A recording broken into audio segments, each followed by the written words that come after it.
Hello everyone, and welcome to the IELTS multi-step program. Over the years, one thing that we have noticed about success in the IELTS is the role of practice, which is why we have provided a platform for all our test takers to have a mock feeling of the speaking test. In the videos that you're going to be watching, you're going to have candidates who are preparing to write the IELTS go through the speaking test with a trained IELTS examiner. Please watch these videos and note the mistakes they make, the strategies they've used, and the tips that will be proffered in these videos to help you achieve the maximum success that you desire in the IELTS speaking test. Let's get right into these videos.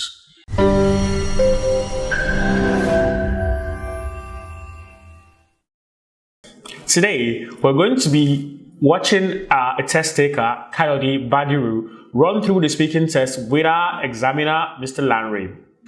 He's going to be pointing out the pitfalls and the mistakes that Kayode Badiru has made in his presentation, and also pointing out the strategies and tips that he has used that enabled him to achieve this high score or this high band score in the test. Kayode Badiru had a band 8.5 in the test, which is quite impressive for a first-time test taker.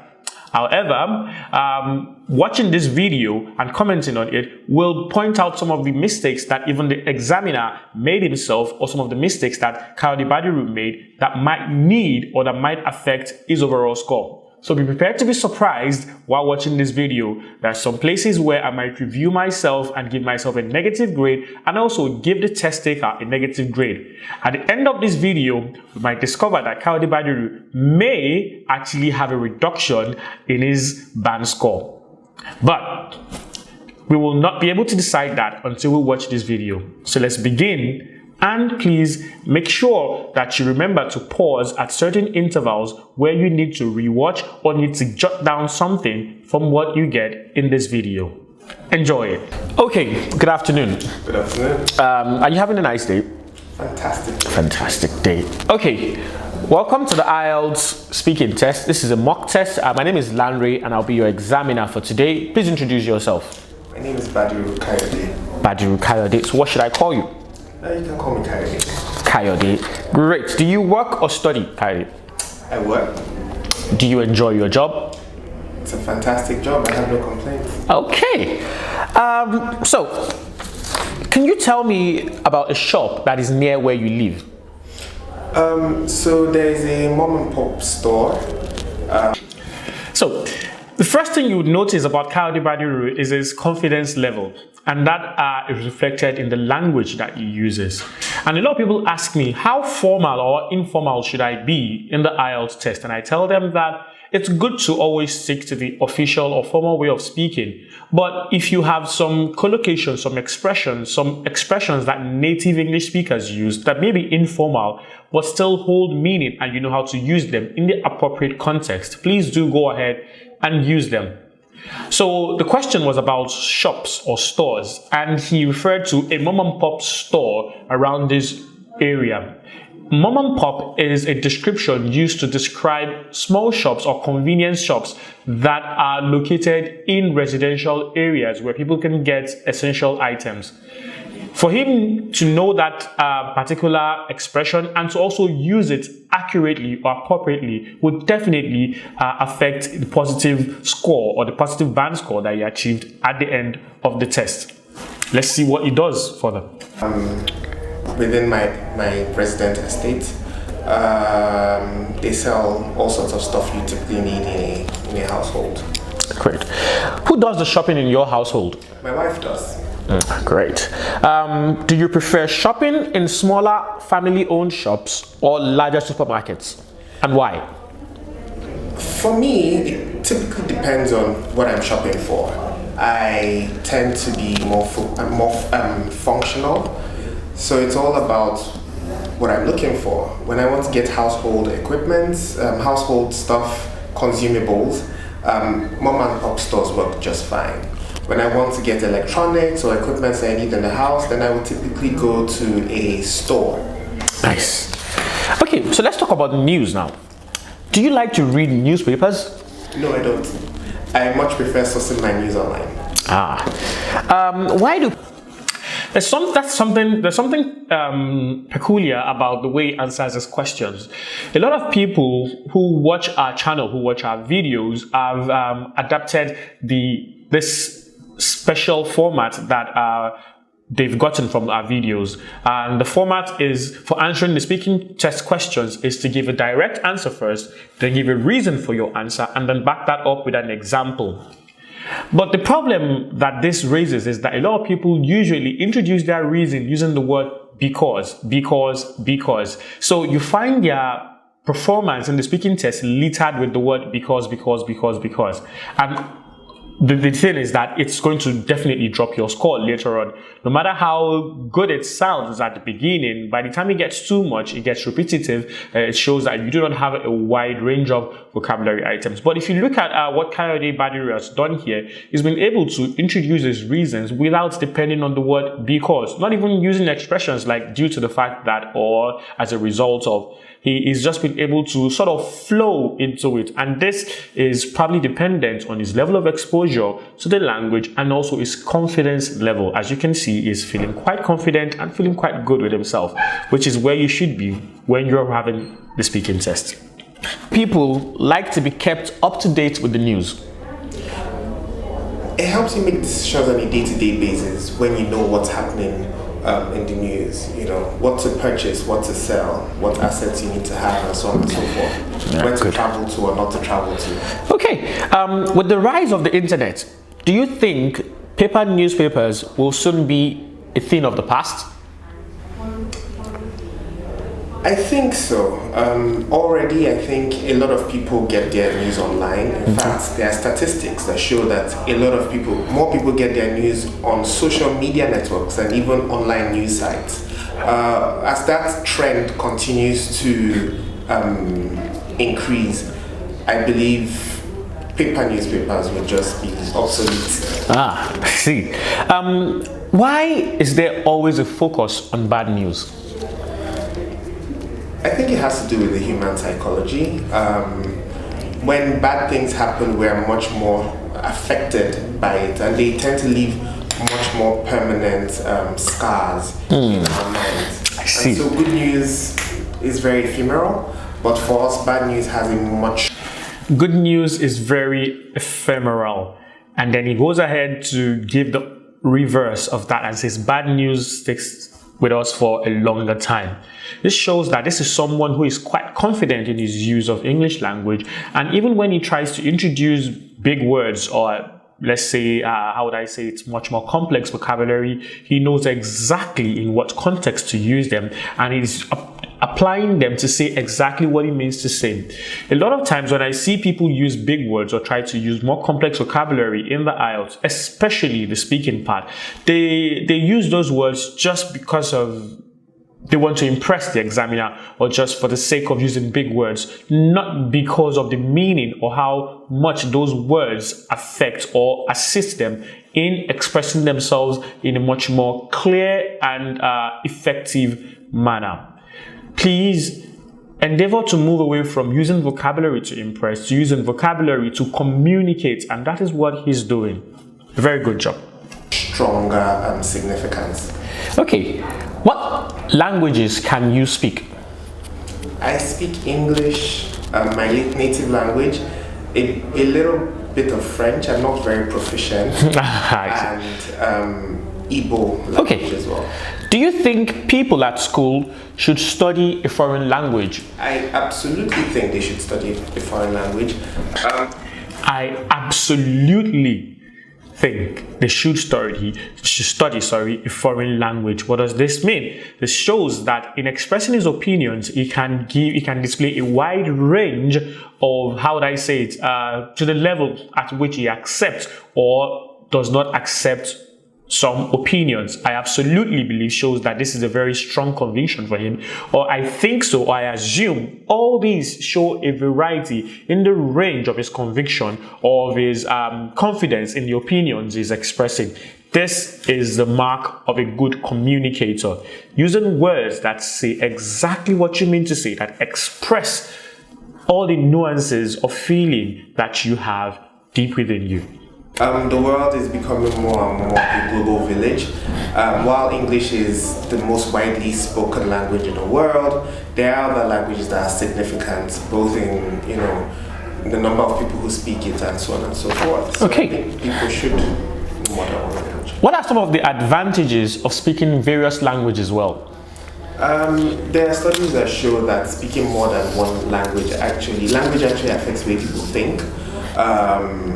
People who speak more than one language tend to have more better critical reasoning skills. Also, it gives the ability to communicate with a wider number of people. That's true, though. There's something he did. They said people who speak more than one language have been shown to have more reasoning skills, and then he corrected it by saying better reasoning skills. A lot of times when I see test takers make mistakes in the IELTS, maybe they use a word that they didn't want to use, or a word that doesn't say exactly what they mean to say, they freeze. They go, oh my God, they go, no, you don't do that in the IELTS.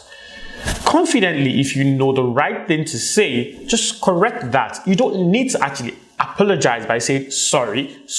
A lot of times we interrupt the flow or the fluency. We affect our fluency score by just saying sorry, apologizing for every error that we make. If you make an error, if you make a mistake and you know the correct thing to say, just go ahead and say the correct thing.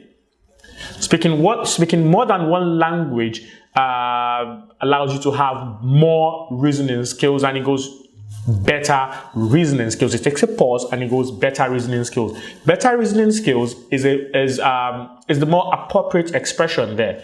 You don't have more reasoning. If you say you have more reasoning skills, it's just you are improving on it. Better reasoning skills shows that there's a comparison between those who do not have good ones and those who have much more than good. What's the advantage? Do you think English will keep its importance in the years to come? I do think so. As the internet becomes, as the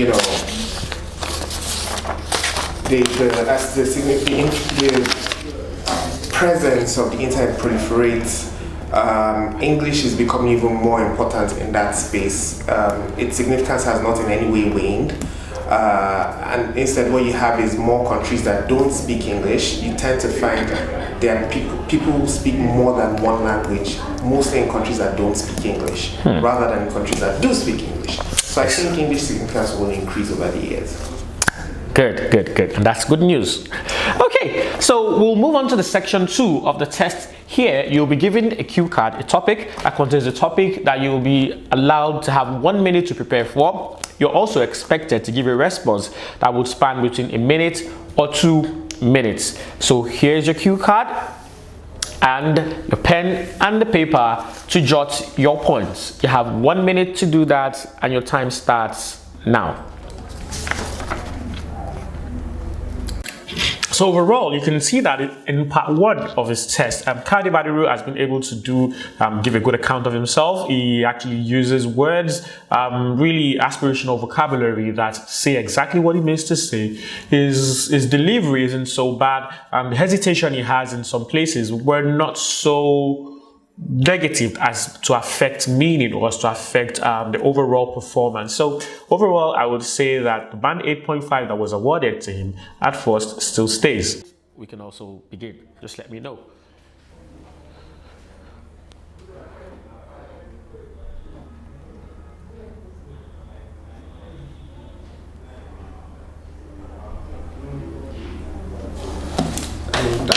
Okay, can I have the cue card, please? A question only.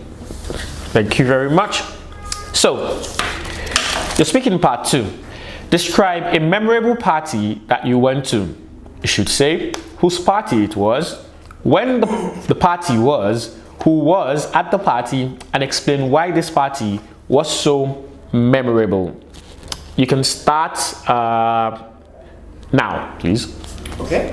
So in 2017, I traveled. I had a work conference outside of Nigeria. After the conference, I decided rather than returning home to tour the country I was in a little more. So I traveled from the country's mainland to, they had like an island resort with a colleague who was there as well and wanted to explore the country. So we were on a resort of sorts. It was in all, a very interesting experience. Within the time on that resort, there were a lot of beach parties and a lot of different gatherings of people who just came there to have a good time. One night we stumbled on a proposal party. We actually had no idea what it was about. So we were walking by the beach and we saw a man kneel down and pop a box, asking the woman he was kneeling before to marry him. So we started shouting, "Marry him! Marry him! Marry him!" I mean, technically everybody there, well, at least we were definitely strangers. The other people there knew each other. We were strangers, we bumped on a party, we were super excited. I think what made it so memorable was just how random the entire event was. It wasn't planned, we were strangers, they didn't know us.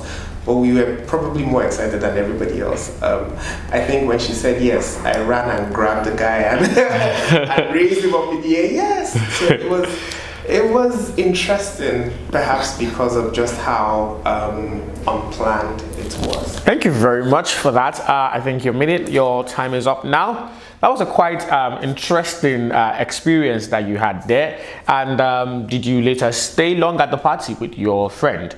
We were on the beach, so we stayed a few more minutes with them and then we kept on walking. Great. Let's talk more about celebrations now. Okay. What events in your country are celebrated by holding a party? Mostly weddings. Weddings are very popular here in Nigeria. It's supposedly $1 million industry.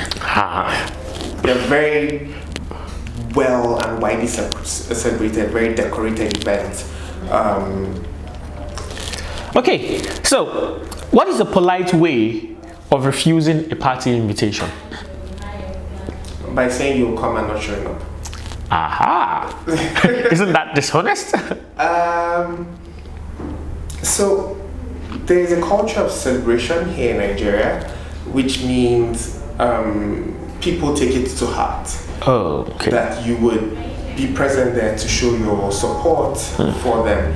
If you can't come, it would be better to say you will come, but not show up. What kinds of decisions and considerations are needed when planning a party? So you have to take into consideration the number of people that will be at the event. Very important. What's your budget? How much do you want to spend overall? And that would also determine things like I especially like the way he answers this question. A typical test taker would probably list what sort of things should you take into consideration when planning a party. Number one, number two, firstly, secondly, thirdly. But you see, he introduces a list without even mentioning or itemizing the list. But there's still a sequence to how he delivers all those items, and it flows. So what you notice is that in the exam, for the speaking test, we all have a wide range of communicative competence. Some people are better communicators than others. Some people struggle. This is why occasions like this or platforms like this, where you have a mock test where you can practice before the actual test itself, is very, very essential. This is where you discover what works for you. You discover what particular pattern you will be deploying on the day of the test. I always tell people, never walk into the IELTS test blind. You must have at least once practiced what exactly you're going to be facing or what you're going to do on the day of the test. The event, the venue, location, that would also determine things like the kind of decoration you use and even the kinds of party vendors that you can have at the place. So I would say those are the chief parameters one needs to consider: the number of people coming and the budgets that they want to spend. Nice. What are the characteristics of a good host and hostess at a party? A good host and hostess should be hospitable. I think above everything else, that's what matters. They must be welcoming, they must be hospitable, polite to the... Another thing that he does is that he is very specific when he's asked questions that have to do with more than one thing. I mean, questions that involve plurals. What are the qualities? Now, even before he goes ahead to mention different qualities, he specifies that this is the most important or this is the most relevant for him. So even if he stops there and it doesn't say any other thing, it will still be a valid answer, because it's an opinion-based question. So the question is, what are the most important qualities that a hostess or a host should have?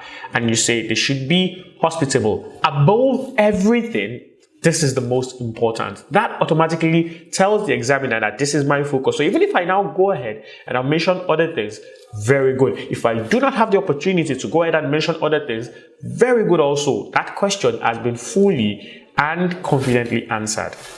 Guests, invite them, make them feel comfortable and feel like you don't want them to be anywhere else but where they are at the moment. Interesting. What is your viewpoint about people drinking alcohol at parties? I think parties are for alcohol. Okay. I mean, parties are for merriment. Alcohol is often a big catalyst for people to feel free, enjoy themselves, loosen up. So I think it's an appropriate drink for the occasion. Good. How should the police deal with people who get out of control at parties because of alcohol? There are laws that typically define how much, what activities an individual who is inebriated is allowed to perform. Inebriated. Solid vocabulary to describe someone who's drunk. Definitely worth a band 8.5. Right, you should not drink and drive. And irrespective of how intoxicated you might be, you should certainly not infringe on other people's rights to do things like move or speak and so on and so forth. Whenever that happens, then it's only appropriate that the full consequence of the law should take its place, except the judge were, to be lenient towards the individual. I see. How do you think attitudes to alcohol have changed in your country over the last 30 years? Over the last 30 years, I would say the alcohol industry has grown, and alcohol is now more readily available in much more tiny packages, and you see people drinking 20, these small sachets of alcohol. So it's proliferated. So in that way, it's sort of become more acceptable when you think about it in that regard. What can be done to stop young people abusing alcohol? People need to know, or young people need to be aware of the dangers, the kinds of things that can happen when they are intoxicated or drunk. The society needs to put a bit more emphasis on the downsides of getting intoxicated, and this perhaps goes beyond even just alcohol, right? If that kind of education or information is made as readily available as it needs to be and put in the forefront, I think more young people would desist from using alcohol. Thank you very much, Mr. Kayode. This has been a very enlightening and engaging chat. I had a really nice time. So now let's move on to the assessment or evaluation of the speaking test. I must say that this was a quite sterling performance. If I were to give you an overall score, I would range between a band 8.5 and a band 8. Of course, a band 9 would be much preferable for you, and I'll explain why you're not there yet. So there are 4 criteria for assessing the speaking test: fluency, coherence and cohesion, your lexical resource, which is vocabulary, and then your pronunciation. So I need to point out something here, because so on the day that this mock test was taken, we had a mix-up at the studios here, and the actual criteria for the speaking test is what I would read out now, which you would find on your screen. I believe that the assessment that was given in that video is still tallies with this criteria. It's just that some elements have been mixed up. So the appropriate criteria for the speaking test goes thus: fluency and coherence is the first one. Second one is grammatical range and accuracy. The third one is the lexical resource, and the fourth one is pronunciation. I'll take that again. Fluency and coherence is the beginning, grammatical range and accuracy is the second one, and then lexical resource is the third one, followed by pronunciation being the final one. For fluency, I'll give you an 8.5. You were quite fluent, except for some places where you had some speech fillers. Now, the way it's assessed, you can assess your hesitation by either it being content hesitation or vocabulary hesitation. Content hesitation means you don't know what you're saying, or you don't know what to say and you're thinking about it. Vocabulary means I have an idea of what I want to say, but I'm looking for the words to say it. In the IELTS, vocabulary hesitation is actually worse than content hesitation. Content hesitation means you're not supposed to have all the ideas, but vocabulary hesitation means you're looking for the words. So for you, more of your hesitation was more vocabulary, not the content. You knew what you wanted to say, you were just searching for the words, but the hesitation didn't really affect your fluency that much. So for that, 8.5. And you didn't have so many errors. I don't think you had any errors at all for fluency. For coherence and cohesion, I would score you a band 8 there. And this is, coherence means does everything you say, is it relevant? Well, very, very relevant. Where you quoted the statistics, it was quite clearly relevant to what you were talking about. When you talked about absolutely agree, when you said absolutely agree, technically, those words are words that link your ideas together. So for coherence, you're doing quite well also too. I'm sure you're wondering, so why didn't I get a band 9 for that? It's my prerogative to give you that, so I will do that. For lexical resource, band 9. Top notch. I have so many examples of really appropriate and efficient vocabulary. Efficient meaning it says exactly what you want to say. So you had words like mom and pop stores, you had words like consumables, you had words like obsolete, you had words like ephemeral, you had words like supposedly $1 million industry. So these are, so the $1 million industry there is a collocation. Words that must go together to mean something, and you cannot change the structure, or you cannot change anything there. You had a lot of that, and that's like evidence of native like competence. That was quite good. One of the words I had, so those were the words that I saw that were quite nice for me. Catalyst, inebriated, intoxicated, diseased. These are words that got you really good scores for vocabulary. For pronunciation, I give you 8.5 also.